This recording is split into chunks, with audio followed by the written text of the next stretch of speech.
Um bom dia a todos.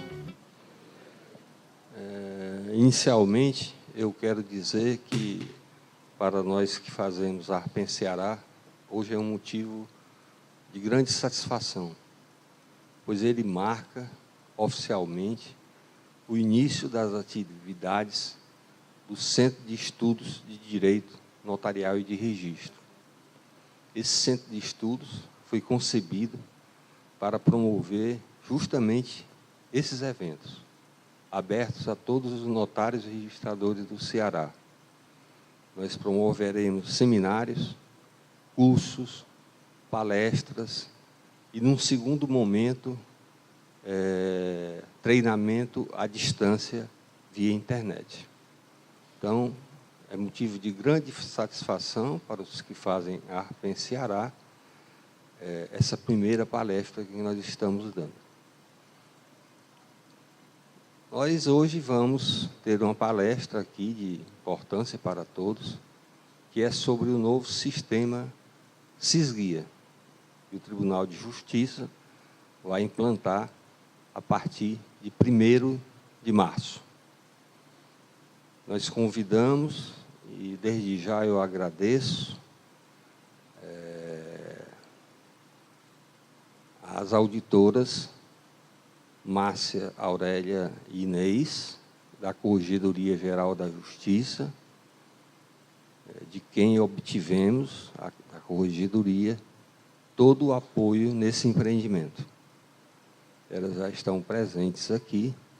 Eu quero convidá-las para subir aqui ao palco, para nós darmos início à palestra.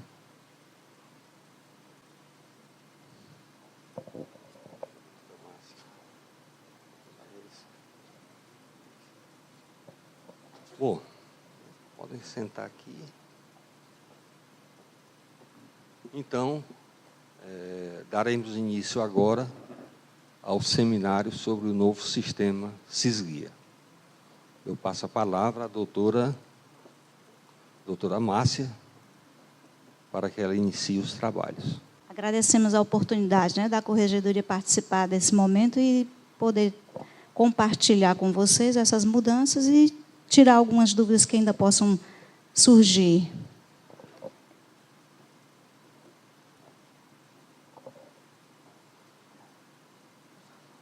Nós tivemos notícia do evento, pelo menos assim para a gente, já essa semana. Então, nós temos o projeto de melhorar este manual. Ele é só um esboço do que a gente pôde trazer para hoje.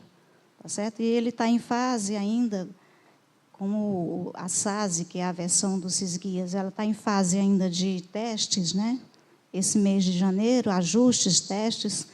Então, a gente já startou algumas modificações para a TI do tribunal, em relação aos testes que estão sendo feitos, para que não haja prejuízo no primeiro momento, para que seja implantado de maneira ampla em todas as serventias. Então, possivelmente essas telas que a gente colocou no manual, elas vão sofrer alguns ajustes com relação aos asteriscos dos campos obrigatórios. Então, durante a próxima semana, a gente vai fechar esses ajustes e vai depois liberar uma versão completa do manual no nosso site. A gente vai ver como é que divulga melhor, tá certo? Pode passar, por favor. Então, a gente vai tratar aqui de algumas definições, a base legal, o que muda de fato nessa nova sistemática, o prazo de implantação, que a gente já antecipou, que ele vai ser no dia 1º de março agora, lançamento das movimentações, o que é que muda, e a implantação, onde nós estamos e onde pretendemos chegar. Então, o SASE, a SASE, ela, na verdade, não é um novo sistema, ela é uma versão melhorada, ampliada do SIS-Guias, com as mesmas telas, sem muita diferença, para não conturbar essa utilização.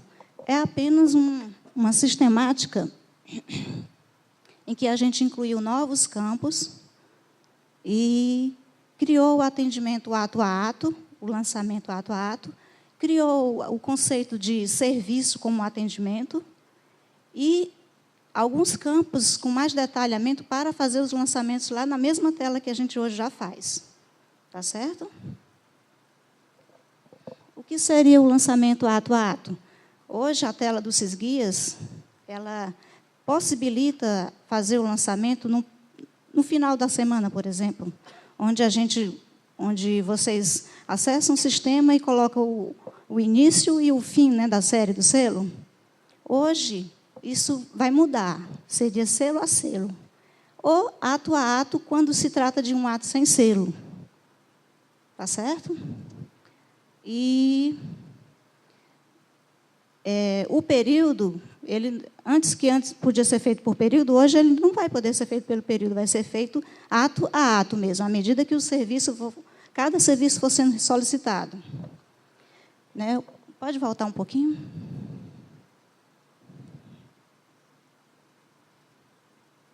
Pronto. No primeiro momento, o que está fora dessa regra, nova regra? São os atos de balcão, reconhecimento de firma e autenticação, porque hoje é um ato que requer mais agilidade, né? Então, para o lançamento desse ato, continua sendo em bloco. Você pode juntar uma certa quantidade de atendimento, né? E lançar como já lança hoje. Essa regra não foi ainda adaptada para esses atos de balcão. Pois não. Como seria esse número de atendimento? Que também é uma novidade, né? Além do ato a ato, a gente trouxe o conceito de número de atendimento. É a centralização do que tudo que incorpora um determinado serviço. Por exemplo, uma procuração, né? Quando se pede uma procuração, o que talvez possa estar envolvido? Um reconhecimento de firma, uma autenticação, uma segunda via de algum documento. Então, isso tudo estaria vinculado no mesmo atendimento, apesar de serem atos que, no lançamento, deve ser feito individualmente. Tá certo? Então, esse número ele tem uma regra. Está prevista no nosso artigo, acho que é parágrafo 1º do artigo 4º do provimento. Ele tem que ter, começa com o ano, que é 4 dígitos. Ele tem que ter o mês, logo na sequência, depois o dia, ambos com 2 dígitos, e logo em seguida a sequência do atendimento. Por exemplo, o primeiro ato do dia de hoje, se fosse um dia útil, né? Seria 2018, 01, que é janeiro, dia 27, e 01, que seria o nosso primeiro atendimento. Até o final do dia poderia ter, vamos supor que houvesse milhões de atendimentos, né? Aí seria nessa sequência, até fechar no dia seguinte, recomeça. Tá certo? Recomeça, mas com o número primeiro daquele outro dia. Tá certo?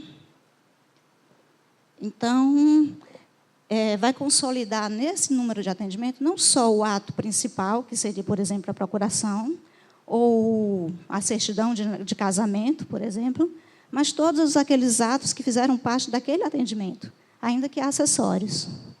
Tá certo? Por favor.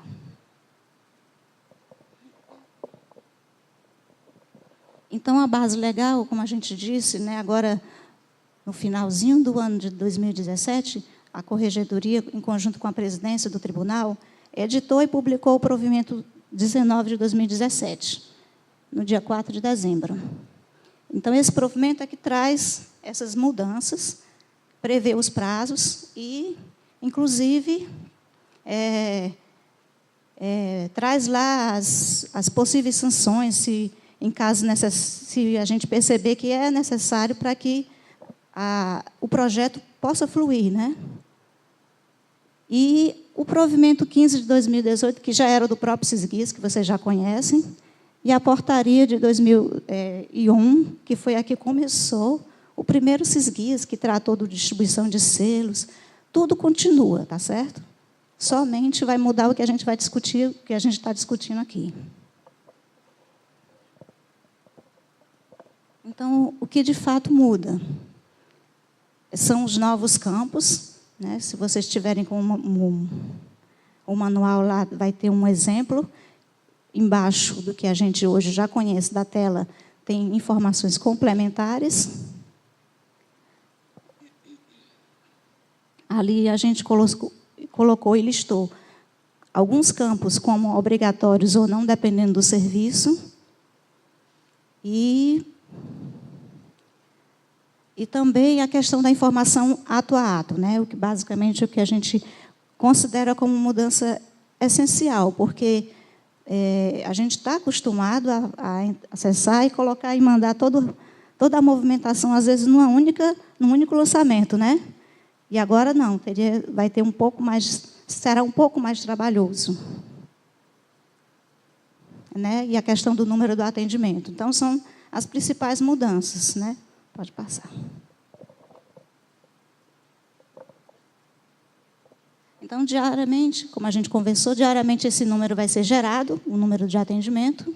Assim que alguém comparecer ao cartório e disser, olha, eu quero fazer, aí vai fazer os atos de casamento, por exemplo, aí gera aquele número de atendimento que vai acompanhar toda a vida daquela prática, daquele serviço. Se ele der continuidade em outros dias, e se fizer necessário cobranças adicionais, abre-se o mesmo número de atendimento no próximo lançamento que for ser feito.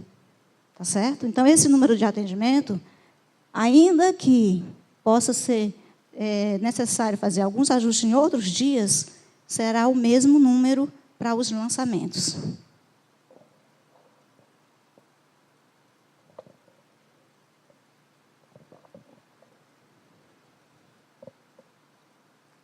E aí a gente lembra do conceito, né? Talvez vocês já devem ter tido algum contato, né? No registro de imóveis, isso já é bem simples, porque eles já utilizam isso como talão. O número de talão é onde eles consolidam. Então, a gente fez mais ou menos um paralelo e já buscou esse conceito para até facilitar para quem já vem usando. Então, eles já usam isso há muitos anos, que é o número de talão, que facilita, porque o serviço de imóveis, às vezes, demora um pouco mais, né? Então, até para uma organização interna, isso é importante, mas é a mesma sistemática, tá certo?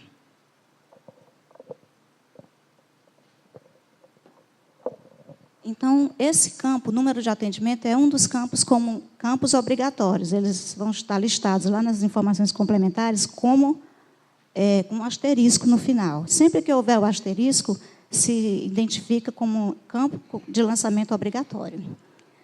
Esse número de atendimento para todos, indistintamente, será cobrado, exceto com os atos de balcão, como a gente conversou. O número de CPF também, uma regra, número de CPF do requerente, né? Com exceção daqueles atos que nós conversamos, né? Que a gente liberou o CPF. Deixa eu lembrar aqui, nascimento e óbito. Nós liberamos, porque, às vezes, né, a pessoa que chega não está com esse CPF, por exemplo. Aí, nós, no primeiro momento, enquanto nós amadurecemos e caminhamos em soluções, a gente não vai abrir já deixar trancado esse campo para o nascimento e para o óbito.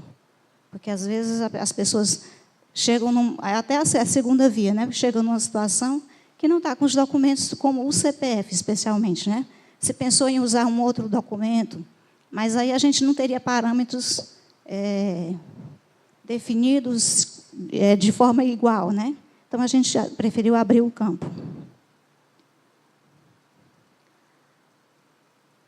Ok? Pode passar.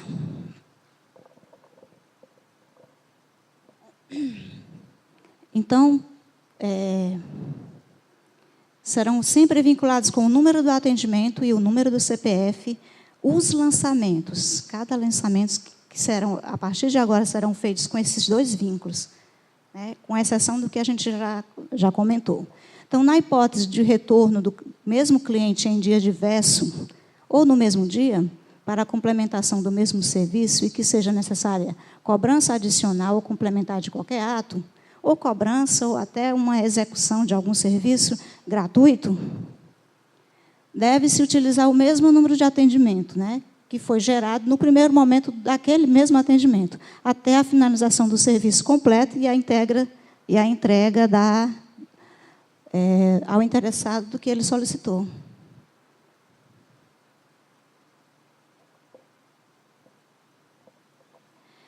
Então, realmente foi esse o melhor, o que a gente reconhece de melhoria e de mudança, são essa inclusão desses novos campos com preenchimentos obrigatórios. Ou não, dependendo do serviço, e o lançamento lá no SysGuias, né? Como é o exemplo do número do livro, que é uma novidade. Para alguns serviços, o número do livro ele passa a ser obrigatório. Como, por exemplo, no registro de nascimento, no registro de óbito. Esse número desse livro e o número dessas folhas, hoje, será informado para a corregedoria. Essa medida vai nos favorecer no controle, né? Então, controle ajuda a quem trabalha correto e ajuda a quem está precisando orientar para que melhore, né? Então, essa medida vai nos favorecer de maneira ampla, até a sociedade, né?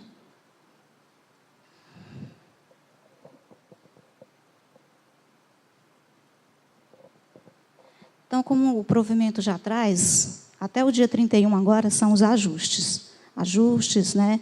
Quem tem sistema está fazendo ajustes no seu sistema. Quem não tem, já sabe que está tendo aí algumas propostas do sindicato. E está nos trazendo as dificuldades, porque a gente quer um produto que atenda, nesse momento, a todas as serventias. Então, a gente está nessa fase. Serventias e tribunal, ajustando até o dia 31. Passou o dia 31 dos ajustes, a gente entende que todos já podem, né, estar acessando em ambiente de produção a SASE, a partir do dia 1º de fevereiro. Se, porventura, no dia 1º de fevereiro, não ocorreu essa nossa pretensão, então entre em contato com a corregedoria, tem que justificar as dificuldades e quais são as soluções para alcançar esse alvo em menor prazo possível. Tá certo? Aí a corregedoria vai liberar ainda que continue utilizando aquela versão anterior até o final de fevereiro. Tá certo? A partir do dia 31, a partir do dia 1º de março, a versão anterior ela vai ser realmente tirada de utilização e nós passaremos a usar somente a versão 5.0, que é já a versão SASE.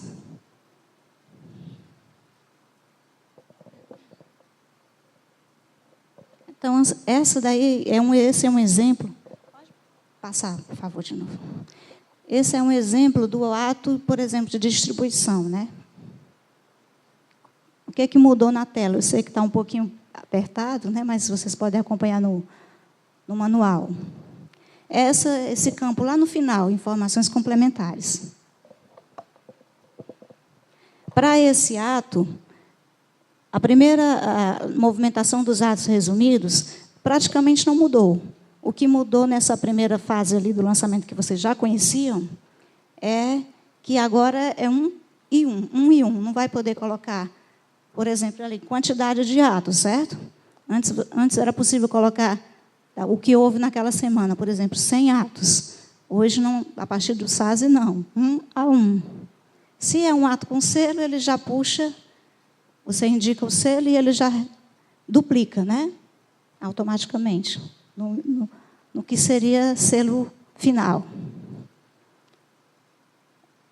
Ok? Então, o que mudou na parte superior são essas mudanças, ato a ato.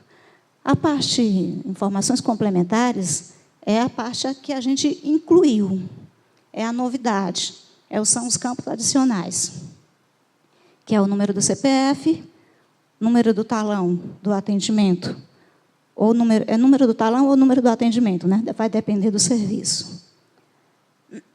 Número do livro, intervalo de folhas.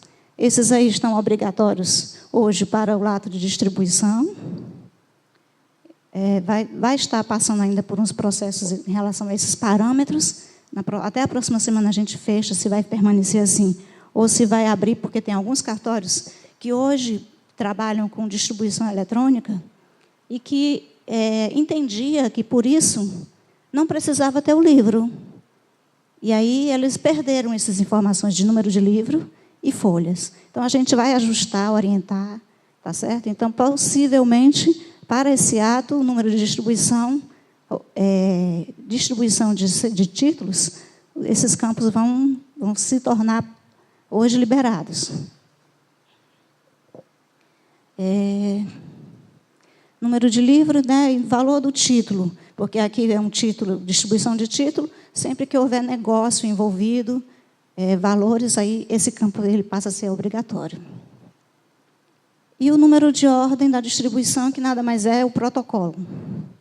Esse aí, a gente, mesmo quem não tem um livro hoje, por alguma má interpretação, esse número ele tem, então ele vai permanecer obrigatório. E aqui só mais um exemplo, que é o de casamento, né?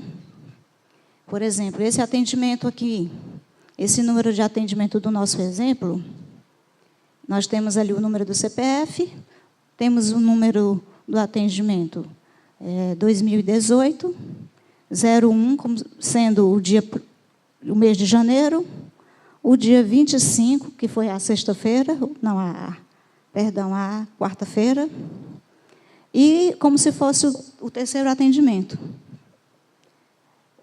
O número do livro, o número da folha, 51 a 52, para aquele assento de casamento. O valor cobrado...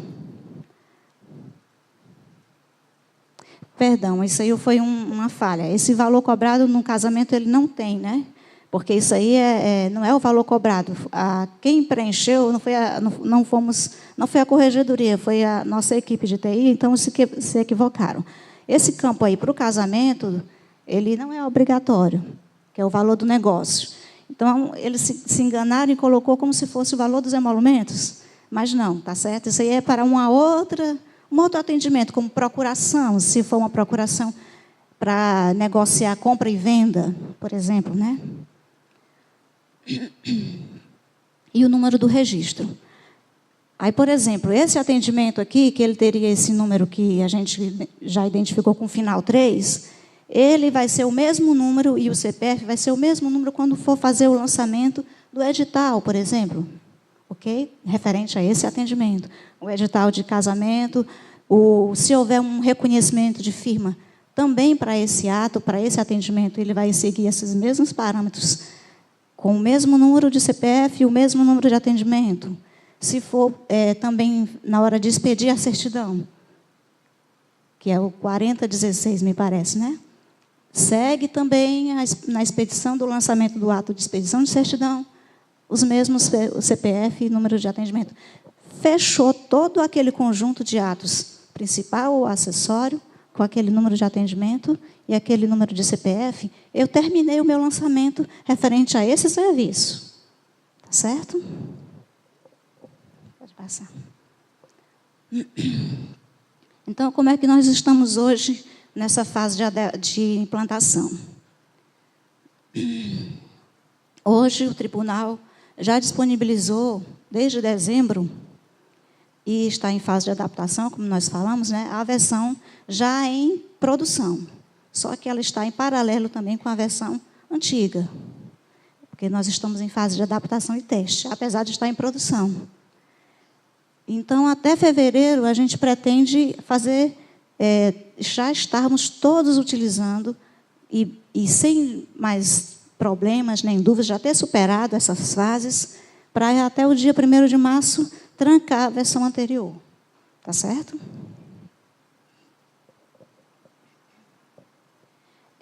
O próprio provimento 19 de 2017 já houve uma previsão de que os notários e registradores, que a gente já vem discutindo isso com as entidades de classe, a corregedoria, desde que se pensou no projeto.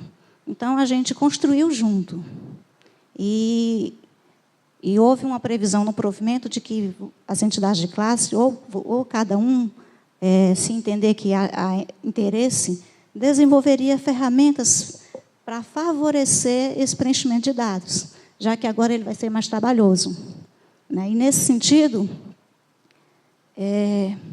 pode passar, por favor. Nós tivemos a notícia que o Sinored já fez, né?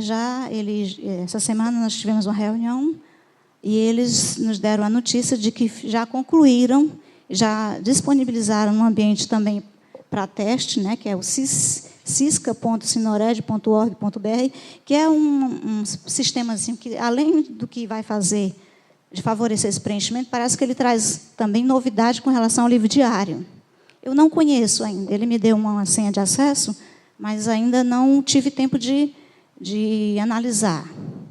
Então, esse sistema, ele possibilita que vocês trabalhem offline e depois importem em arquivo de XML para o sistema Sysguias, certo? Já em bloco, mas em bloco do jeito que a gente parametrizou, tá certo? Então, os sistemas já estão funcionando nesse sentido e já só nessa fase ainda de ajuste com relação a esses parâmetros. Então, é uma novidade boa, né? E a gente sabia que ia precisar disso, por isso que a gente trabalhou junto com as entidades Anoreg, Sinored, Arpen, para ver se a gente minimizava essa novidade, o impacto, né, das dificuldades da nova ferramenta.